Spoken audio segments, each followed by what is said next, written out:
کہا کہ حضور نہیں کھلا. کون ہے درویش؟ اندر گئے, ایک کھٹوری میں کچھ گوشت کے ٹکڑے تھے اور ایک بریڈ تھا, دودھ تھا, لا کر کے دیا. کہا جاؤ مدینے کے درویشوں کو کھلاؤ. یہ مفتی صاحب کہتے ہیں میں کھٹوری ہاتھ میں لیا اور وہ کھانے کی چیزیں. پوچھنے لگا حضور یہ درویش ملیں گے کہاں؟ توجہ, بزرگان دین کا معمول دیکھیں. محفل میں بیٹھے ہوئے ایک بزرگ تھے, انہوں نے ہاتھ پکڑ لیا مفتی صاحب. کہا آپ کو پتہ نہیں یہ اصطلاح اہل محبت کی ہے جو حضرت فرما رہے ہیں مدینے کے درویش داڑھی ٹوپی والے نہیں, مدینے کی گلیوں میں گھومنے پھرنے والے کتے بلیوں کو کھلاؤ. پیر جماعت علی شاہ رحمۃ اللہ علیہ فرماتے کہ کتے اور بلیوں کو مدینے کے درویش کہا کرتے تھے, اور یہ کہتے جاؤ کھلاؤ, تمہارے ہاتھوں سے اگر انہوں نے کھا لیا ہے تمہاری حاضری قبول ہو جائے گی. یہ ہمارے بزرگوں کا ادب تھا مدینہ طیبہ کی گلیوں کا, وہاں سے نسبت رکھنے والے ہر جانور کا. عزیزان گرامی وقار, امام اعظم ابو حنیفہ رحمۃ اللہ تعالی علیہ وہ عاشق رسول ہیں. کیا آپ کا عشق بھی مشہور تھا, لیکن مدینہ طیبہ حاضر ہوتے تو 3 دن سے زیادہ رکتے نہیں تھے. کسی نے پوچھا آپ سے آپ کو اتنا عشق ہے بارگاہ مصطفیٰ سے, آپ 3 دن سے زیادہ رکتے کیوں نہیں ہیں؟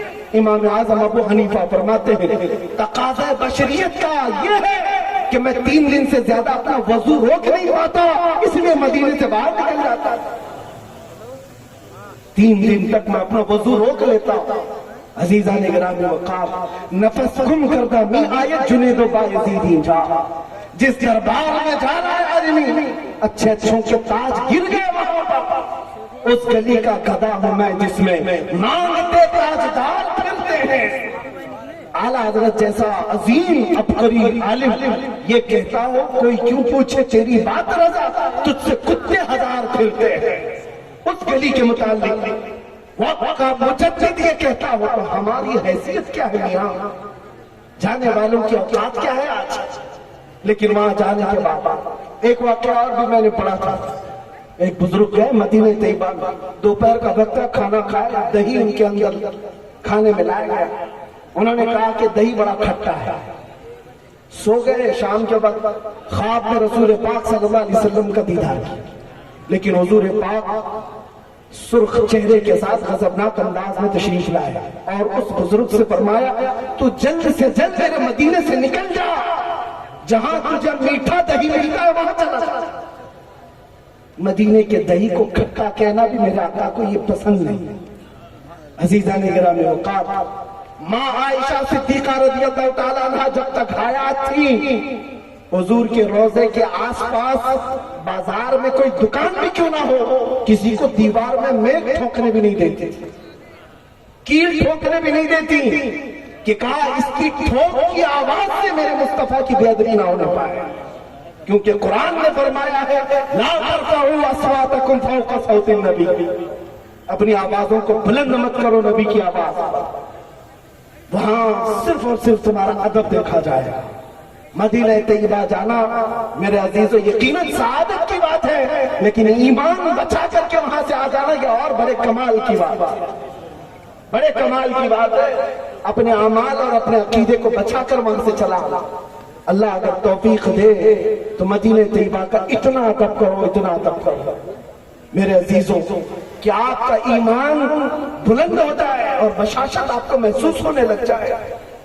ایک اور بات, بارگاہ مصطفیٰ صلی اللہ تعالیٰ علیہ وسلم ہے, اللہ کرے ہم سب کی حاضری بار بار نصیب. وہاں کے حالات ایسے ہیں, حاجی جاتے ہیں, ہم نصیحت کرتے ہیں تو کہتے ہیں دل کی حضوری کیسے ہو, ہم کیا پڑھیں, ہم تو پڑھے لکھے ہوئے نہیں ہیں.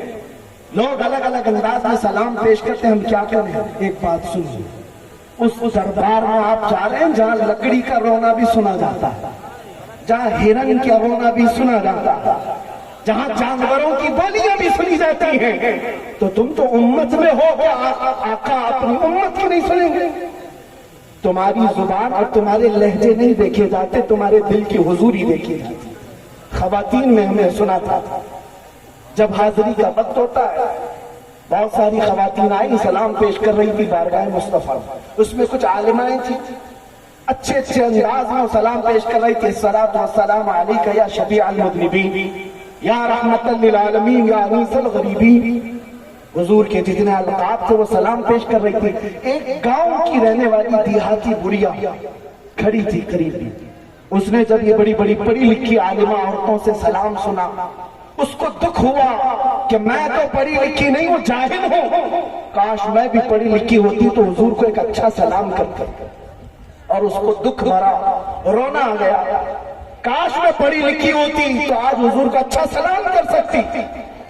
اور اس دکھ کی وجہ سے، اس غم کی وجہ سے وہ زیادہ دیر تک حضور کے دربار میں کھڑی نہ ہو سکی. روتے روتے اپنے آنچل سے آنسو پوچھتے ہوئے صرف یوں کہا، السلام علیکم یا رسول اللہ. اے اللہ کے رسول، آپ کا سلامتی ہو، بس مجھے اتنا ہی آتا ہے، اس کے علاوہ کچھ نہیں آتا. وہ بھاگ کر اپنے گھر آئی، اپنی قیام گاہ میں آ کر سو گئی. فرمایا رات کے وقت خواب میں میرے آقا صلی اللہ علیہ وسلم تشریف لاتے، قسمت میں دار ہوئی. اس خاتون سے میرے آقا نے فرمایا، آج لاکھوں لوگوں نے مجھے سلام کیا لیکن ان میں سے سب سے اچھا مجھے تیرا سلام لگا.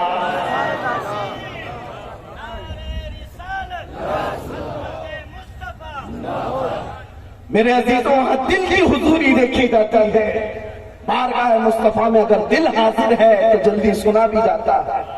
آپ کو زبان سے کہنے کی ضرورت بھی کیا ہے. ایک صحابی فرماتے ہیں، میں اپنے گھر کی شکایتیں لے کر بارگاہ مصطفیٰ میں پہنچا. عقیدہ بھی سنیں، صحابی کا عقیدہ.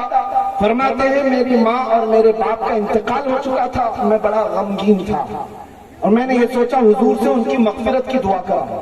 اور والدین کے انتقال کے بعد غریبی بہت آ گئی، تنگ دستی آ گئی. میری غربت اور تنگ دستی کے لیے بھی دعا کرا. عصر کا وقت تھا، آئے نبی کریم صلی اللہ علیہ وسلم عصر کے بعد مسجد نبوی میں بیٹھے ہوئے ہیں، لیکن بڑے بڑے صحابہ حضور کو اطراف سے گھیرے ہوئے ہیں. یہ غریب صحابی کہتے میرے جانے کی ہمت نہیں ہوئی، کیسے لوگوں کو پھلانگ کر کے حضور کے پاس جاؤں. بیٹھا رہ گیا، مغرب ہو گئی. مغرب جیسی ہوئی نبی کریم صلی اللہ علیہ وسلم نے نماز پڑھائی. سوچا مغرب کے بعد فوراً عرض کروں گا.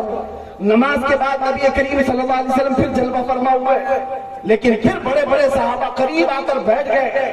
یہ غریب صحابی کہتے ہیں مجھے پھر جانے کا موقع ہی نہیں ملا. عشاء تک بیٹھا رہا، عشاء ہو گئی. نماز کے بعد اب نبی کریم صلی اللہ تعالیٰ علیہ وسلم اپنے جلوت قدے کی طرف رواں ہو گئے، اپنے حجرے کی طرف روانہ ہو گئے. یہ صحابی کہتے ہیں مجھے بولنے کا موقع تک نہیں ملا، حضور کے پیچھے پیچھے چلتے رہے. نبی کریم صلی اللہ علیہ وسلم اپنے حجرے کے دروازے تک پہنچے، پلٹ کر کے دیکھا یہ غریب صحابی پیچھے آ رہے. نبی کریم صلی اللہ علیہ وسلم نے اپنا چہرہ پھیر کر کے کہا، جا اللہ تیرے ماں باپ کی مغفرت کرے اور تیری غریبی کو دور کر دے. وہ صحابی کہتے ہیں جو تمنا میں اپنے دل سے لے کر اپنے گھر سے نکلا تھا، میرے کہنے کی بھی نوبت نہ آئی. میرے آقا صلی اللہ علیہ وسلم نے میرے دل کی سنی اور وہی دعا میرے لیے فرمائی. آج جو حجاج کرام جا رہے ہیں وہ دل کی حضوری کے ساتھ جائیں. بیان کرنے کے لیے اگر الفاظ نہ بھی ہوں، ہمارا عقیدہ یہی ہے، ہم یہاں سے پکارے وہ وہاں سے سنے. مصطفیٰ کی سماعت پہ دور و نزدیک کے سننے والے مقام گانے لالے کرامت پہ لاکھوں سلام. اس دربار میں جا رہے اللہ ہر ایک کو حج مقبول نصیب فرمائے اور بارگاہ مصطفیٰ کی حاضری نصیب فرمائے. میرے عزیزوں، اس دربار میں ملتا کیا نہیں ہے. ان ظالموں کو آج میں جواب دیتا ہوں جو یہ کہتے ہیں کس لیے آپ جاتے ہو. اب مدینہ طیبہ جانا واجب نہیں ہے. حضرت عبداللہ بن مبارک فرماتے ہیں میں مدینے کی حاضری کے لیے گیا تھا. یہ 150 سال بعد حضور کی وفات کے 150 سال بعد کا واقعہ ہے. حضور اکرم صلی اللہ تعالیٰ علیہ وسلم کے قبر انور میں جانے کے 150 سال بعد عبداللہ بن مبارک فرماتے میں مدینے میں حاضر ہوا اور پھر ایسی کیفیت میں حاضر ہوا کہ میرا زیادہ سفر ختم ہو چکا تھا، مال سب کچھ ختم ہو چکا تھا، مجھے ایک وقت کی روٹی کھانے کے بھی پیسے نہیں تھے. مدینے میں آیا، لیکن شرم کی وجہ سے کسی سے مانگ نہیں سکتا تھا. سیدھے مسجد نبوی میں آیا. دوپہر کا وقت تھا, ظہر پڑا اور ممبر رسول کے قریب لیٹ گیا. نیند لگ گئی. یہ سوچ کر کے سویا جس کے دربار میں آیا ہوں وہ کہیں نہ کہیں انتظام ضرور کریں گے. فرماتے عبداللہ بن مبارک بھوک کی وجہ سے, شدت کی بھوک کی وجہ سے نیند تو لگ گئی. جیسی ہی آنکھ لگی میرے آقا کو میں نے دیکھا خواب میں رسول پاک صلی اللہ تعالیٰ علیہ وسلم ایک ہاتھ میں گرم روٹی اور ایک ہاتھ میں شہد لے کر کے تشریف لا رہے ہیں اور فرما رہے ہیں عبداللہ بن مبارک اٹھ, تم مدینے کا مہمان ہے, جتنی بھوک لگی ہے میرے ہاتھ سے کھا لے. عبداللہ بن مبارک کہتے ہیں میں روٹی کو شہد میں ڈبو کر کھاتا رہا. آدھی روٹی ہو چکی تھی, عصر کا وقت ہوا, مؤذن اذان دینے کے لیے جا رہا تھا, کسی نے میرا پیر پکڑ کر کھینچ کر کے اٹھایا. عصر کا وقت ہو گیا, ابھی مسجد میں سویا پڑا ہے. عبداللہ بن مبارک کہتے ہیں بڑا اچھا خواب دیکھ رہا تھا, میرے آقا کے ہاتھ سے روٹی اور شہد کھا رہا تھا, لیکن آنکھ کھل گئی, نیند ختم ہو گئی, خواب سے باہر آیا. خواب کا معاملہ خواب میں ہوتا ہے. عبداللہ بن مبارک کہتے ہیں لیکن جب مسجد نبوی میں میری آنکھ کھلی تو میں دیکھ رہا ہوں آدھی روٹی اور شہد میرے ہاتھ میں ابھی بھی باقی ہے. مصطفیٰ کریم اگر کسی کو خواب میں دے تو حقیقت کی طرح ہے. اسی کو میرے امام نے کہا تھا کون دیتا ہے دینے کو منہ چاہیے, دینے والا ہے سچا. مانگیں گے مانگے جائیں گے, منہ مانگی پائیں گے. سرکار نے نہ لا ہے نہ حاجت اگر کی ہے, میرے کریم سے کر قطرہ کسی نے مانگا دریا بہا دیے ہیں, دربے بہا دیے. آج اسی عظمت کو اپنے دلوں میں بسا کر جانے کی ضرورت ہے. میں ایک بات کہہ کر اپنی گفتگو کو سمیٹ لیتا ہوں. حضرت ابو حفص سمرقندی رحمۃ اللہ تعالی بڑے بزرگ ہیں, اپنی کتاب میں فرماتے ہیں کہ ہم نے مکہ مکرمہ میں ایک شخص کے متعلق یہ سنا کہ اچانک ایک شخص کا انتقال ہوا. اس کا ایک اکلوتا بیٹا تھا گھر میں. جیسے ہی اس کا انتقال ہوا اس شخص کا چہرہ گدھے کی طرح بن گیا, چہرہ بگڑ گیا. اکلوتا بیٹا اس کا ہے. بیٹے نے دیکھا باپ کی شکل بگڑ گئی, جلدی سے گھر کا دروازہ بند کر دیا, کواڑ لگا دیا, گھر کی عورتوں کو سمجھایا. کسی کو باہر کہنے کی ضرورت نہیں. باپ کا چہرہ جب بدل گیا ہے, ہم لوگ کس کیفیت سے لوگوں کو بلائیں گے آخری دیدار کرنے کے لیے؟ ایک کام کرتے ہیں, گھر میں گڑھا کھودیں گے, یہیں دفن کر دیں گے, اور اس کے علاوہ چارہ کیا ہے؟ دکھانا بھی تو بڑی ذلت کی بات ہے کہ چہرہ جانور کی طرح نظر آ رہا ہے. وہ روتا ہوا غمگین بیٹھا ہوا تھا. بیٹا اپنے باپ کی موت کی غم اور چہرہ بدلنے کا دکھ اور زیادہ تھا. اچانک اس کے گھر کا دروازہ کھلتا ہے. ایک بزرگ گھر کے اندر آتے ہیں, چہرے پر چادر پڑی ہوئی. سیدھے وہ بزرگ اس میت کی طرف گئے اور اس میت کے چہرے سے چادر ہٹائی اور اپنا ہاتھ اس پر پھیرا, دعا کی. واپس پلٹ آئے اور اس نوجوان سے پوچھا کیا بات ہے, کیوں رو رہا؟ وہ نوجوان کہتا آپ کہاں سے آ گئے میرے گھر میں, تو سارے دروازے بند کیا اور آپ نہیں دیکھتے. یہ چہرہ اٹھا نہیں رہا ہے. نوجوان غم کے مارے روتا ہوا کہہ رہا ہے آپ نے تو دیکھ لیا میرے باپ کا چہرہ کس طرح ہو گیا, میں دنیا کو کیا بتاؤں آج؟ اس بزرگ نے کہا تیرے باپ کا چہرہ کچھ تو نہیں ہوا, جا اٹھ کر دیکھ. یہ نوجوان کہتا ہے میں اٹھ کر کے گیا, جا کر دیکھا تو میرے باپ کا چہرہ چاند کی طرح چمک رہا ہے, کوئی بگڑا ہوا نہیں, کوئی جانور کی صورت نہیں. دیکھ کر کے خوشی کے مارے رونے لگ گیا. اب یہ نوجوان اس بزرگ کو پکڑنے کے لیے آیا, وہ دروازے تک جا چکے تھے. دوڑتا ہوا آیا, دامن پکڑ لیا, کہا آپ کون ہیں؟ اللہ کے فرشتے ہو, اور آپ نے میرے گھر میں ہونے والے اس حادثے کو کیسے ٹال دیا؟ آئے ہوئے بزرگ نے پلٹ کر کے کہا انا محمد رسول اللہ, میں محمد اللہ کا رسول ہوں. بات یہ ہے کہ تیرا باپ کچھ گناہ ایسے کرتا تھا جس کی وجہ سے اللہ غضبناک تھا, اللہ ناراض تھا, لیکن تیرے باپ کی ایک ادا ایسی تھی کہ تیرا باپ روزانہ بستر پر اس وقت تک نہیں لیٹتا تھا جب تک 100 بار مجھ پہ درود نہیں بھیجتا. آج جب اس کی موت ہو گئی, جو فرشتہ اس کا پڑھا ہوا درود مجھ تک لاتا, اس فرشتے نے کہا یا رسول اللہ جو روزانہ آپ کے دربار میں درود بھیجتا، اس کے کسی گناہ کی وجہ سے اللہ نے اس پر عذاب کی شکل پیش کی ہے، آپ کرم فرما دیں۔ حضور فرماتے ہیں میں تیرے گھر آیا، اس کا چہرہ بدلا ہوا تھا، میں نے تیرے باپ کے چہرے پر ہاتھ رکھ کر اللہ سے عرض کی کہ مولا جو چہرہ مجھ پر درود پڑتا ہے اس چہرے کو تو اچھی شکل دے دے۔ مولا نے میری سفارش پر تیرے باپ کے چہرے کو چاند کی طرح بنا دیا۔ علامہ ابو حفص سمرقندی رحمۃ اللہ علیہ فرماتے ہیں اس مصطفیٰ کو جس نے دنیا میں دل سے یاد کیا، اس رسول نے اپنے غلام کو کبھی تنہا ہونے نہیں دیا۔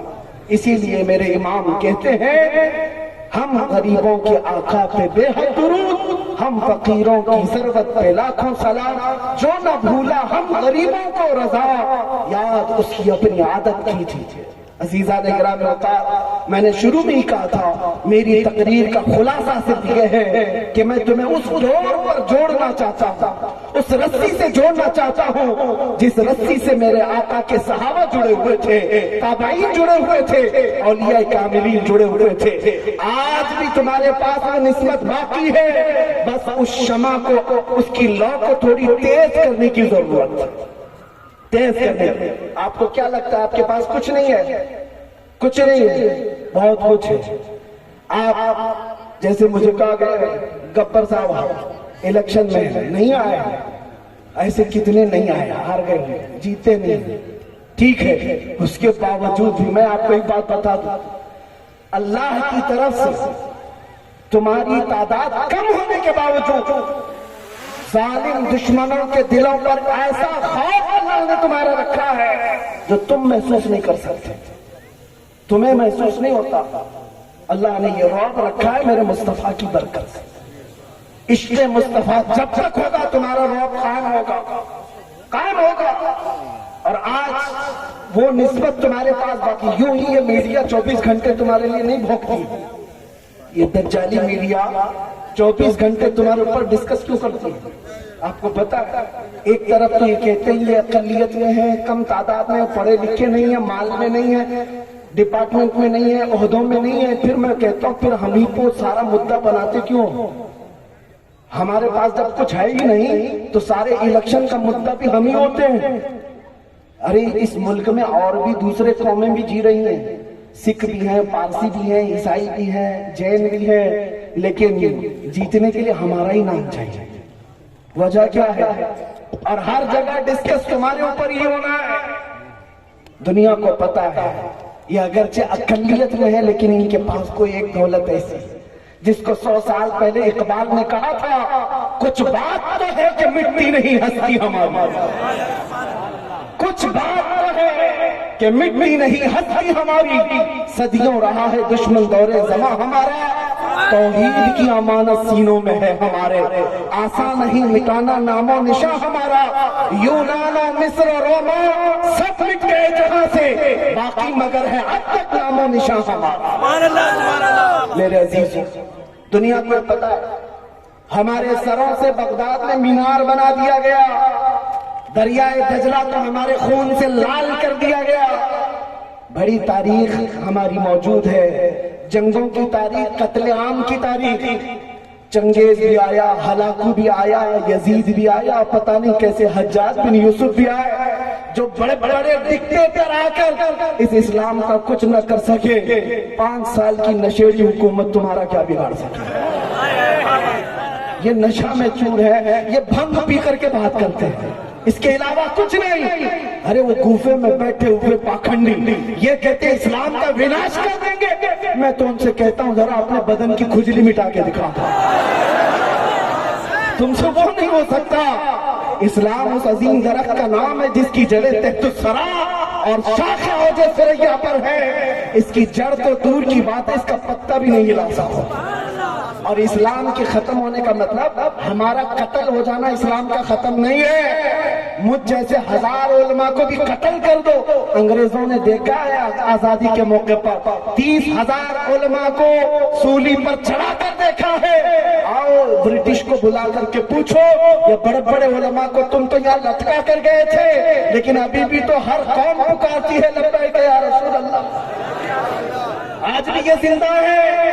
انہیں معلوم ہونا چاہیے یہ گردنوں کو کاٹ دینے کا نام اسلام کا ختم نہیں ہے. اسلام تیری نبض نہ ڈوبے گی حشر تک تیری رگوں میں رواں خون ہے چار یار کا. لبیک یا رسول اللہ لبیک لبیک لبیک یا رسول اللہ لبیک لبیک لبیک یا رسول اللہ لبیک لبیک لبیک یا رسول اللہ لبیک لبیک. آپ کو پتا ہے یہ حالات ہو سکتے ہیں. علماء ذویل احترام میں بیٹھے ہوئے دھیرے دھیرے شکنجہ کسا جا رہا ہے. سب کو پتا ہوگا انگلی پکڑی تھی پھر ہاتھ پکڑ لیا پھر کمر اب گردن تک آ گیا. تمہیں یہ بھی کرنا وہ بھی کرنا ہے سب ٹھیک ہے. وقت جہاں تک بھی آنے دو. میں ایک چھوٹا سا طالب علم ہونے کی حیثیت سے بڑا انسپائر ہوں مولانا کفایت علی کافی کو پڑھ کر. علامہ کفایت علی کافی اس بزرگ کا نام ہے جس کی تعریف وقت کا مجدد بھی کرتا ہے. اعلیٰ حضرت فرماتے ہیں اگر میں کسی کی نعتیں پسند کرتا ہوں سنتا ہوں تو ایک مولانا حسن رضا بریلوی کے اور دوسرے مولانا کفایت علی کافی. اس کفایت علی کافی کو جانتے ہو 3000 انگریزوں نے مل کر گرفتار کیا تھا اور گرفتار کر کے 8 دن تک بدن پر استری چلاتے تھے گرم استری. اور جب چمڑا جل جاتا تھا تو رات کو نمک چھڑکتے تھے. اس عالم کا امتحان تھا. ہر دن کہا جاتا قبول کر لو ہماری حکومت کو تمہیں کسی عہدے پر بٹھا دیا جائے گا وزارت دے دی جائے گی. کفایت علی کافی رحمت اللہ علیہ نے یہی کہا تھا میرا ایمان اتنا سستا نہیں ہے کہ ایک عہدے کے لیے بیچے. لیکن اس کے بعد انجام کیا ہوا؟ انگریزوں نے 8 دن کے بعد ان کو سولی پر چڑھایا. مراد آباد شہر زیادہ دور نہیں ہے. مراد آباد کے چوراہے پر مولانا کفایت علی کافی کو پھانسی کے پھندے پر لٹکایا جا رہا تھا. اس وقت اس عاشق رسول سے پوچھا گیا کوئی آخری خواہش ہے؟ بیوی سے ملنا ہے بچوں سے ملنا ہے کسی کو کچھ نصیحت کرنا ہے؟ اس عاشق صادق نے کہا میری آخری خواہش یہ ہے کہ ایک بار نعت رسول پڑھ لوں. پھندے پر جانے سے پہلے پکار کر کہنے لگے کوئی گل باقی رہے گا نہ چمن رہ جائے گا پر رسول اللہ کا دین حسن رہ جائے گا. سب فنا ہو جائیں گے کافی وہ لیکن حشر تک نام حضرت کا زبانوں پر چلن رہ جائے گا. کفایت علی کافی کو پھانسی پر لٹکا دیا اور 8 دن تک جشن منایا انگریزوں نے. ایک مولانا کو ہم نے قتل کر دیا. کل کو اگر میری پھانسی ہوتی ہے مجھے مار دیا جاتا ہو سکتا ہے کچھ لوگ جشن منائے خوشیاں منائے بہت آزادی کے ساتھ بولتا تھا ختم ہو گیا. مولانا کفایت علی کافی کو ایک عاشق رسول سمجھ کر کے ہی قتل کیا گیا. ان کے عشق کی وجہ سے انہیں پھانسی پر چڑھایا گیا لیکن انہیں نظام قدرت پتا نہیں ان کتوں کو. ایک عاشق رسول کو تم نے مراد آباد میں پھانسی پر چڑھایا اس کے پڑوس شہر میں بریلی میں مولانا امام احمد رضا کو پیدا. ایک چراغ بجھاؤ گے مولا دوسرا ایسا جلائے گا چراغ. کفایت علی کافی کو تم نے پھانسی پر چڑھایا لیکن مولا نے ایک ایسا عاشق اس پڑوس شہر بریلی میں پیدا کیا کہ پھر اٹھتے ساتھ قلم سنبھالا اور پھر ہر ایک کے دل میں عشق رسول بھر دیا اور ہر ایک کے مطمح نظر کو مدینے کی طرف کر دیا اور پھر ہر جگہ سے آواز آنے لگ گئی ڈال دی قلب میں عظمت مصطفیٰ سیدی اعلیٰ حضرت. عزیزان گرامی وقار میرا صرف اتنا ہی کہنا ہے یہ دولت آج بھی تمہارے پاس باقی ہے. اس دولت کو اور بڑھا لو اس شمع کی لو کو اور بڑھا لو پھر دیکھنا انقلاب کو آنا ہے. میں اپنی گفتگو اس بات پر ختم کرتا ہوں کہ محمد سے وفا تو نے تو ہم تیرے ہیں یہ جہاں چیز ہے کیا لوح و قلم تیرے ہیں قوت عشق سے ہر پست کو بالا کر دو اور دہر میں نام محمد سے اجالا کر دو. وآخر دعوانا الحمدللہ رب العالمین.